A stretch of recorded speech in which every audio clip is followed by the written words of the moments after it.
Good evening and welcome. Tonight, help us find the answers to three of the most intractable cases, all of them unusual. The murders of Shirley Leach and Derek Kiley, and the two gunmen who held up an entire supermarket. We've several results, of which more later, but you may have seen that one Crimewatch viewer helped to solve the tragic deaths of Nicola and Harry Fuller. The Fullers were newlyweds who were shot at their home in Wadhurst in Sussex. We pieced together what clues there were and played a tape of a man's voice that was left on Harry's answer phone. A viewer rang Crimewatch suggesting a name, Stephen Young. Last month, Stephen Young was convicted of both murders and was given 2 life sentences. Well, our first case tonight has been baffling police for the past 3 months, simply because all their investigations have failed to reveal any possible motive. It's the murder of 47-year-old Derek Kiley at his flat in South London. By all accounts, he was a man with many friends and no enemies that anyone's been able to discover. Derek's girlfriend died last year, and our reconstruction begins at Hither Green Cemetery in southeast London. Derek was an immensely private person. He'd had a girlfriend for 2 years, but few of his friends knew about her until she died suddenly of a heart attack last November, aged only 37. His brother remembers Derek was devastated. Derek was really broke up. I've never seen him like this. He couldn't speak, he didn't seem to know what day it was. He was definitely in shock. To see him upset like that, falling apart, you know, he really was a bad scene for me and for Derek, I think. We lost touch over the years, and we was just getting back together again, which would have been terrific. He was a good guy, Dale. I mean, he'd do things like, he'd stop the traffic to let an old lady across the road. He was a real old softy, really, although he didn't give that in his appearance. Derek, or Del as he was known to his friends and family, had spent most of his life in South London. He'd lived in his flat in Harpenden Road in West Norwood for more than 10 years. Yeah, tell me about it. Look, don't worry yourself. Yeah, well, look, we'll sort something out. Well, leave it to me. Hang on, mate, look, I've got to go. There's someone at the door. I'll bill you later, yeah? Ta-da. Derek's friends knew they were always welcome to drop in for a chat. Hello, Juice. Hi, Ben. Come in, you. He used to actually call his flat the Haven. It was where people could go with their problems. I've known Del for about 4 years. He was a very good friend to me. He was a very good friend to everybody. But although he did have a lot of friends, I felt that in the last 6 months he did get quite lonely, and he seemed quite desperate for people to be around him. In actual fact, he seemed quite frightened of being on his own. While people confided in him, Derek kept his own problems very much to himself. But there's no doubt that something had been worrying him. Before you threw that out? Now I've stuck it back together again. Painted the flowers on myself. It's all right, isn't it? He was always mending things, always fixing things. I used to call him Mr. Fix-It. Do you want a rollie? No, thanks. He used to spend most of his time actually in his flat. He used to call it his control centre, because where he used to sit, he had everything to hand. His remote control, his answering machine, and his telephone. Hello? Yeah, all right, mate. What's the mileage?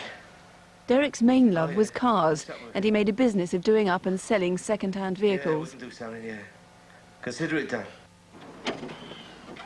He was a familiar sight in the street, working on various old cars outside his house. Hi, Del. Hello, girl, how are you? All right, thanks. How are you? Not too bad. Hey, there's something I've got to say to you. That little cat of yours. He was such a good neighbour to us. We used to say that the best things about West Norwood were the fishmonger and Del. It cost me a fortune in cat food as well.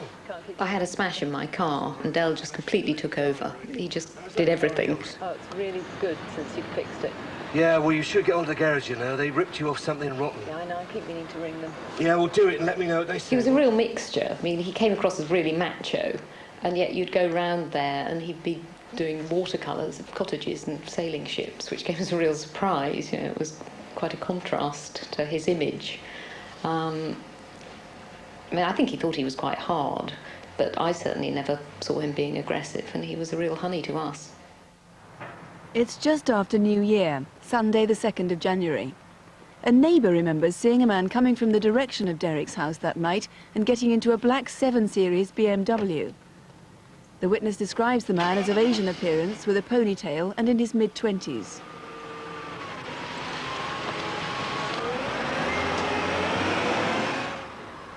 The next afternoon, around 3:30, a local man remembers seeing Derek in the street.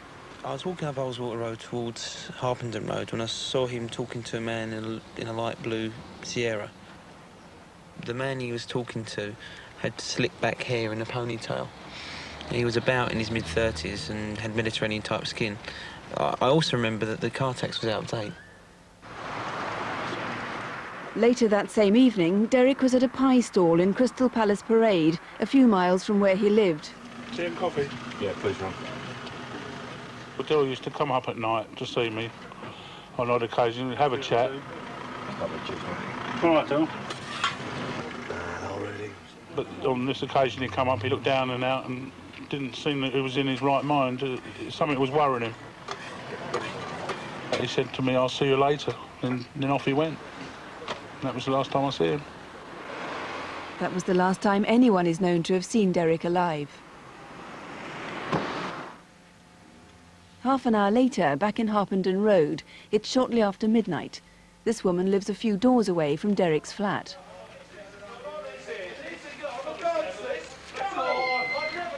I heard what I thought was a woman scream. I went to the window and looked out, but I couldn't see anything. So I decided, as it was a woman that I thought had screamed, I'd go outside and check it out. I went out, had a good look round. I couldn't see anything, so I decided I'd better go back home. The shouting seemed to have come from the general direction of Derek's flat.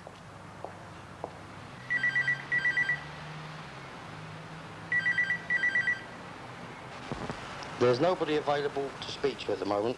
If you'll leave your name and any message, I'll get back to you as soon as possible. Thanks for calling. Hi, Del. I'm a bit worried about where you are. Give me a ring when you get back. Thanks, bye.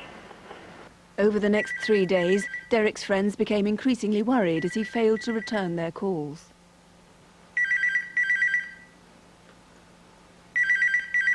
It was Thursday, January the 6th, when Derek's body was discovered in the flat. He died from multiple stab wounds. I do honestly miss him so much. We had so much going then between us. We were very, very close, and I think he was going to come back into the family, and we could have been a family again. It would have been tremendous to have had Del back. All I can say is I do really miss him very much. Well, Mr. Younger, as I said at the beginning, you've been really struggling to find a motive here. That's right. We don't know why anyone would want to kill Derek Kiley, but I'm sure somebody does know, and that would greatly assist us in finding out who did kill Derek. There were a few things stolen from his flat. Yes, there was a black bag containing a large amount of cash and a wristwatch, quite an antique-type wristwatch, about 1935s. It's slightly more oblong than the one being shown, but in point of fact, it was very valuable. So this watch could be really vital. It's interesting that we actually couldn't find one identical, but it's an oval version of this. Yes. There's no manufacturer's mark on it. No, that's right. But if anyone's been offered that, certainly since the 6th of January, we'd certainly like to hear from them. It could be very helpful. But you don't actually believe that robbery was the primary motive for Derek's murder? No, Derek was a very cautious man, and he wouldn't let anyone into his flat unless he knew them, and certainly there was no forcible entry, so I'm convinced that he knew his attacker, whoever it was. And whoever did attack him stabbed him many, many times, so there'd have been quite a lot of blood. Yes, and I would appeal again to anyone who, on the early hours of Tuesday, the 4th of January, came home with blood-stained clothing. There must be someone out there to whom that would apply, and if someone could ring in with that information, we'd be most grateful. The one person you know so far that you need to eliminate is the Asian man with the ponytail who was seen coming from the direction of Derek's flat on the 2nd of January in the evening. Yes, we know he was a regular visitor. He may have nothing to do with the murder of Derek Kiley, but we'd still like to trace this individual to eliminate him and find out what Derek was doing on the Sunday. And we've got a description of him. That's right. He's about 25 years of age, slim build, 6 foot tall, and the video fit is a good likeness to him. Now, if anybody can help in this case, there's a reward as well, isn't there? There is a very substantial reward offered by Crime Stoppers.